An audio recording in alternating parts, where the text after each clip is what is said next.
The next segment will be on California climate legislation. We're in the forefront, as we'll see, kind of worldwide in doing good legislation for protecting the climate in California. And our speaker on that topic is Nicole Capretz, who is Executive Director of Climate Action California. She's an environmental attorney with 20 years of experience. I got that message just to warn people. I got like my internet connection is unstable, which I've never had before during this whole quarantine. But so I'll go forward as best I can, just knowing that it's a little tenuous. But yeah, can you put up my, I'm happy to be here. Thanks for the invite. I'm hearing that people cannot hear me.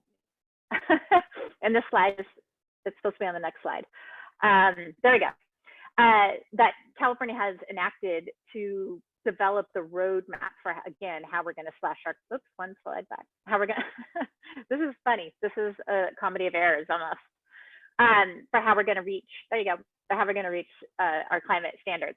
So I'll just slightly, I'll just go over these on a high level so that you can see that you can't just pronounce that you're going to slash carbon footprint without actually identifying like specifically industry by industry, you know, driver of climate by driver, how you're going to. So SB 375 was basically kept passed in California that said we're going to cut emissions from cars. Like I said, that is the biggest driver of climate emissions in California. So that is a law for regions. So it's region by region, they have to reduce emissions from cars. And so that directly relates to land use as well. And that gets into the previous presentation about Newhall Ranch, which was a huge sprawl project. And so obviously was going to be increasing vehicle miles traveled and more cars on the road. And I would have had a question of how even making the housing development green, so to speak, making it net zero, doesn't really mean you're not going to have just as many cars on the road. And frankly, even just having electric vehicle standards doesn't mean, or charging stations doesn't mean people are actually going to buy electric vehicles. And so, but there's going to be a lot of new carbon emissions out of that Newhall Ranch project, despite all the best efforts of all the lawyers and advocates. But it kind of is an example of how hard this nut is to crack. So SB 375, California has struggled to implement. That's my next slide. And like I said, we still just have not figured out how to transition to an all electric transportation system and figured out how to grow differently, how to develop differently, how to move people around differently. SB 100 is probably the biggest success story in California. This is a landmark law that required our electricity to be 100% clean energy. And I'm proud to say I'm from San Diego. I was working in the mayor's office and helped write the city of San Diego's climate action plan, which was the first kind of big city, because San Diego is the 8th largest city in the country, to embrace 100% clean energy electricity standard. And then that sort of modeled for the rest of the state of California to actually enact this law that would get us to 100% electricity by 2045. So that is really the success story in California around how to reduce emissions, is around electricity. Then we have cap and trade, a somewhat controversial climate program that basically says we're going to cap in kind of the larger sense in the atmosphere how much carbon pollution industry is allowed to contribute. And then industry gets credits for how much they can pollute. And when they need more, they buy from other industries. And so again, that's why it's called cap and trade. And so it's controversial because it's a market-based system. That means you are saying that pollution is okay. In a certain way, you're saying it's a commodity that can be bought and sold. So when you talk to a lot of environmental justice groups, people who are living on the front lines of industrial pollution next to oil refineries and gas refineries, just next to any big industrial dairies, landfills, whatever, sometimes what will happen, those industries will not actually reduce emissions themselves. So the people who are living, and again, near those industries are still receiving the brunt of all of that pollution. Instead, they'll just buy emission credits. So while maybe in the bigger scheme of things, we are reducing the amount of greenhouse gas emissions in the air, we're not reducing the impact to those communities who are on the front line. So it's cap and trade is a controversial program.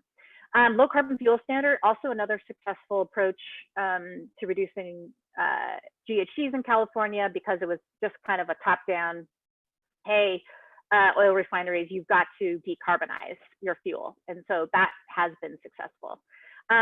Short-lived carbon, there's some goals around, I think, 40% reduction in methane production in California. That's mostly from dairies and landfills. So I'm not too sure the success of that program.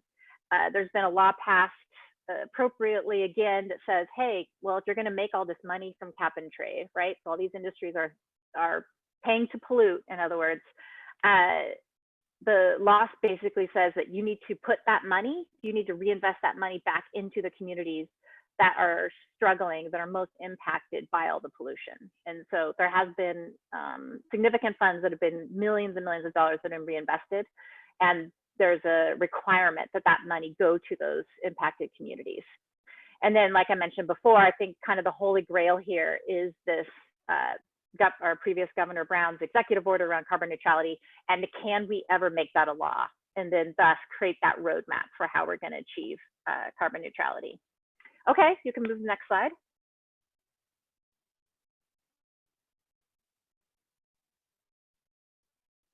So, you know, needless to say, laws are great, but unless they're enforced, they're sort of meaningless. So again, this is a perfect tag team with the previous presentation from a litigator, somebody who actually, yes, takes the laws that a lot of advocates spend years passing, and then, you know, sometimes fail to see government or industry actually following the law, which is very frustrating. And so these tools of enforcement are pivotal. We have had and continue to have really aggressive attorney generals of California who make sure the industry is complying with the law, and if the community says they're not, then they go after them. And so that's been a successful enforcement tool. And then, like was previously raised, this, you know, California has this unique law mimicked after the National Environmental Protection Act, which basically gives private citizens and plaintiffs' attorneys representing private citizens the ability to sue the government if they're not following the law. And I think that is like almost the secret sauce to California's success, to the extent that we've had success in reducing greenhouse gas emissions.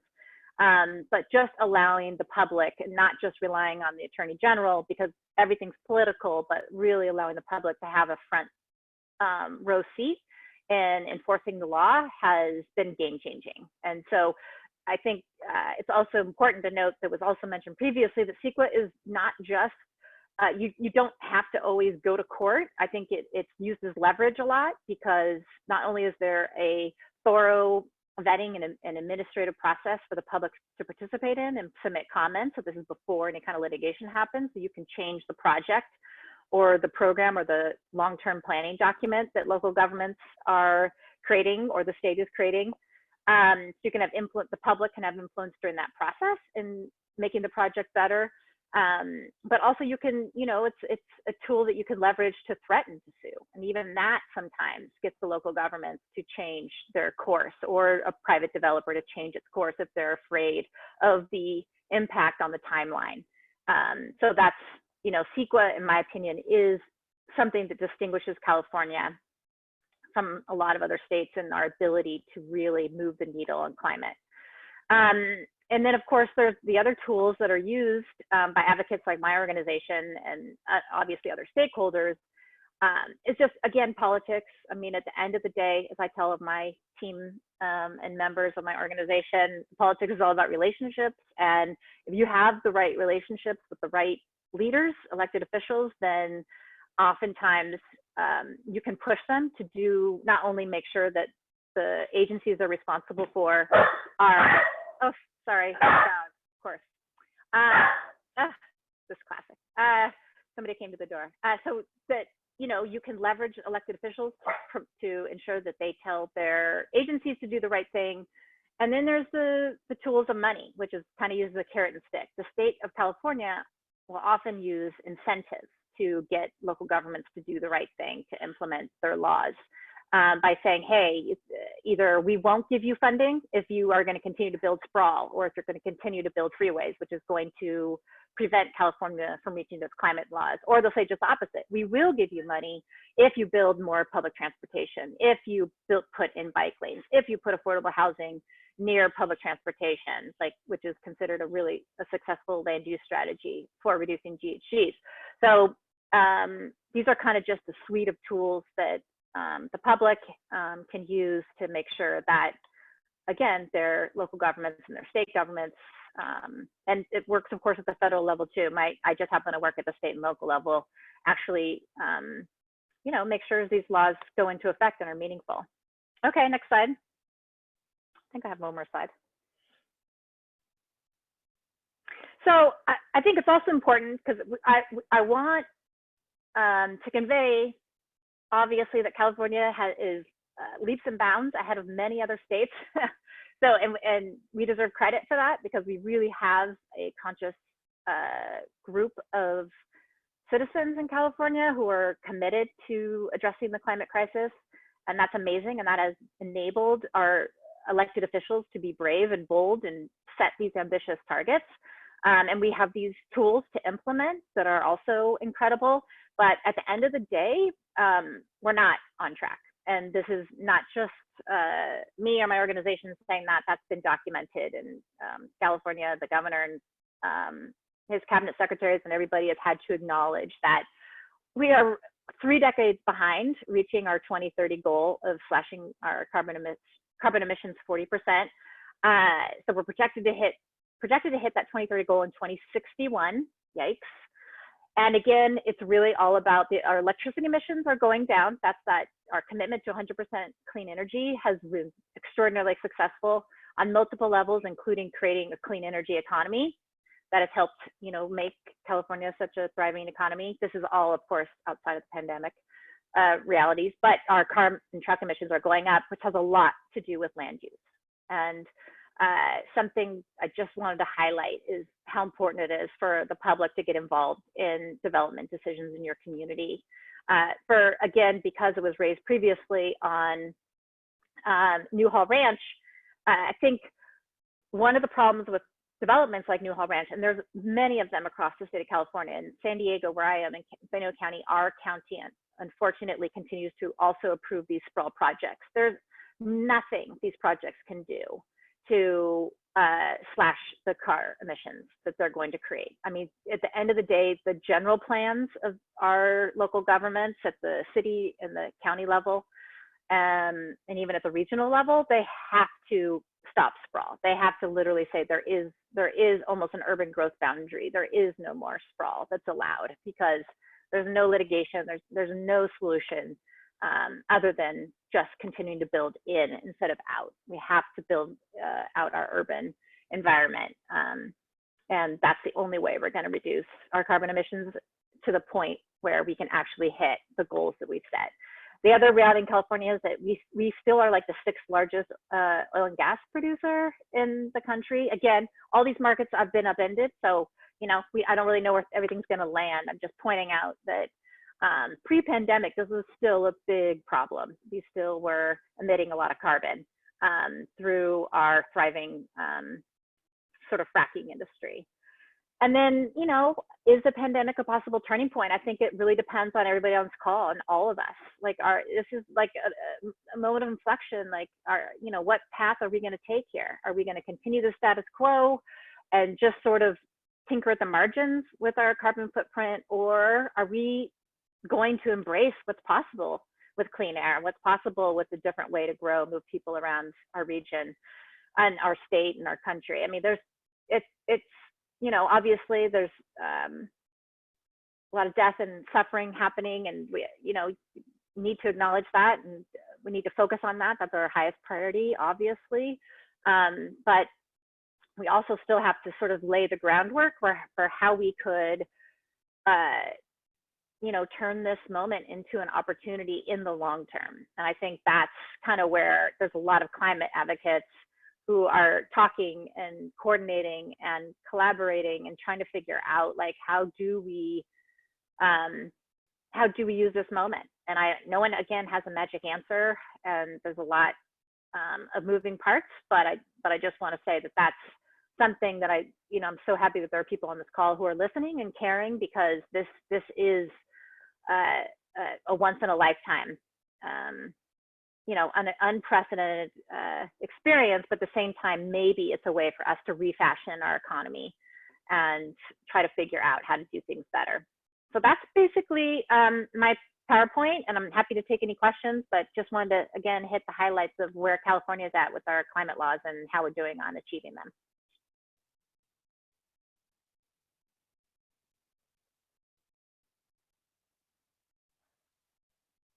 Okay, I think I'm looking at the chat.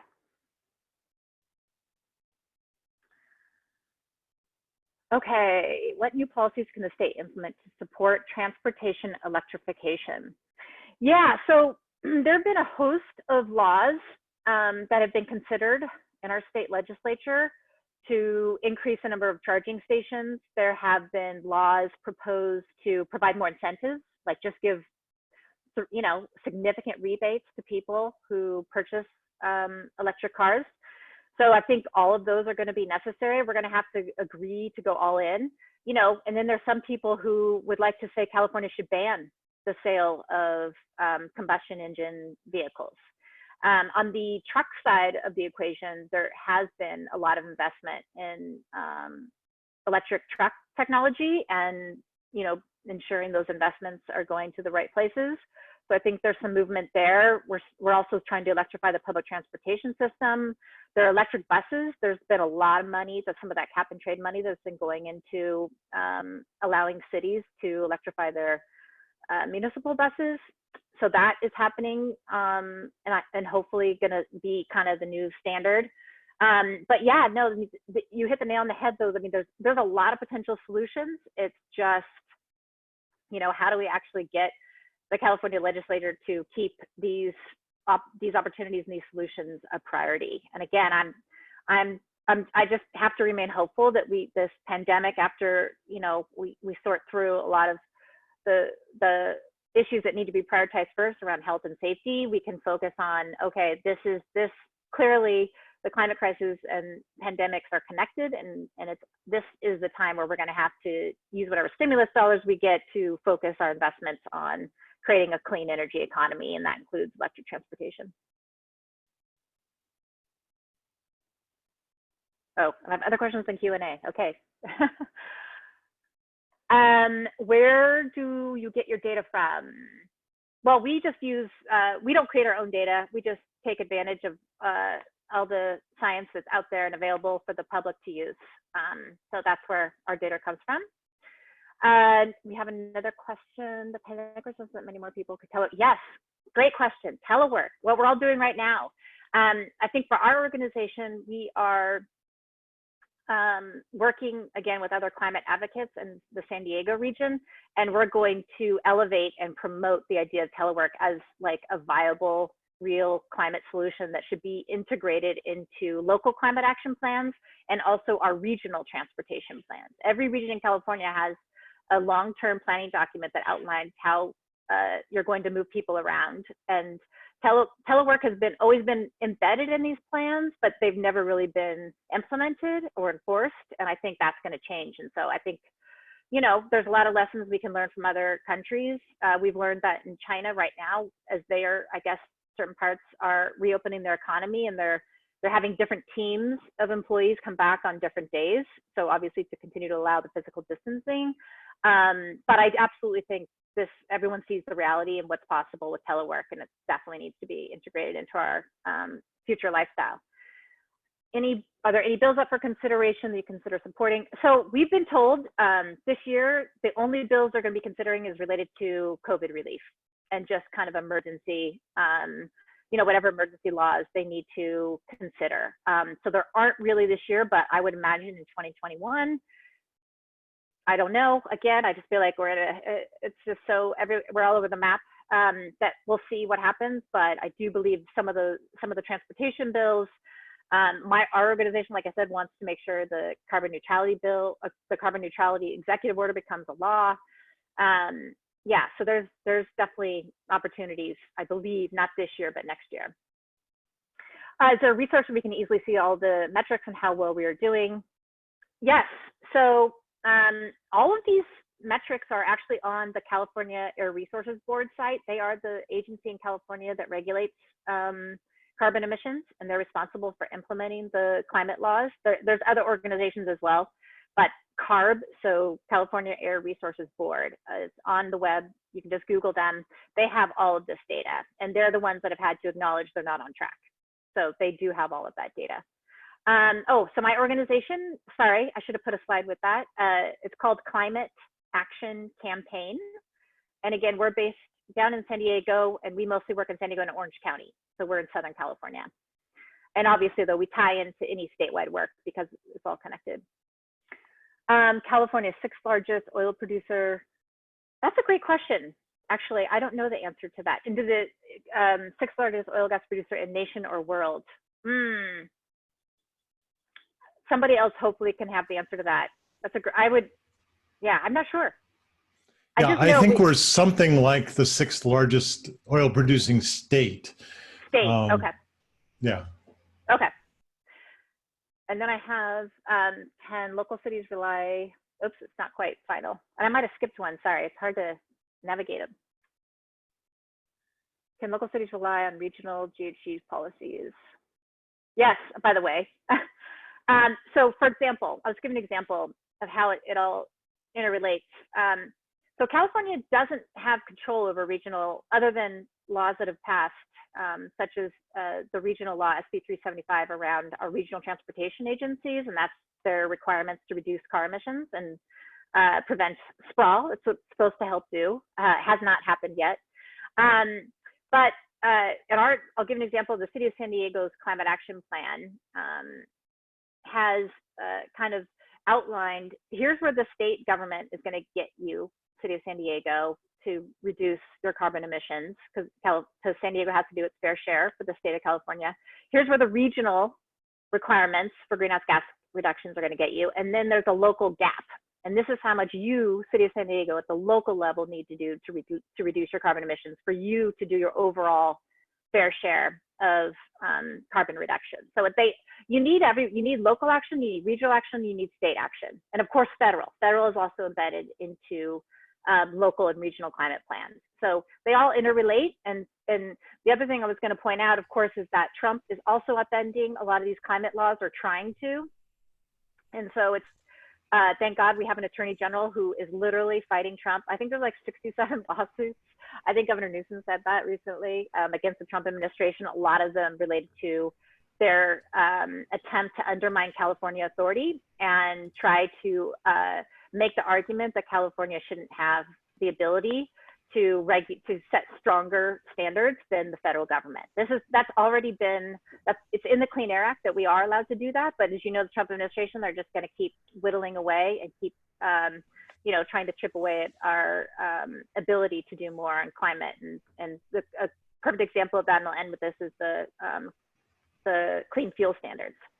And so I think everybody knows nationally that they have rolled back those car standards, and California is fighting that and saying we can do our own clean standards because that's what the Clean Air Act allows, and there's litigation all around that.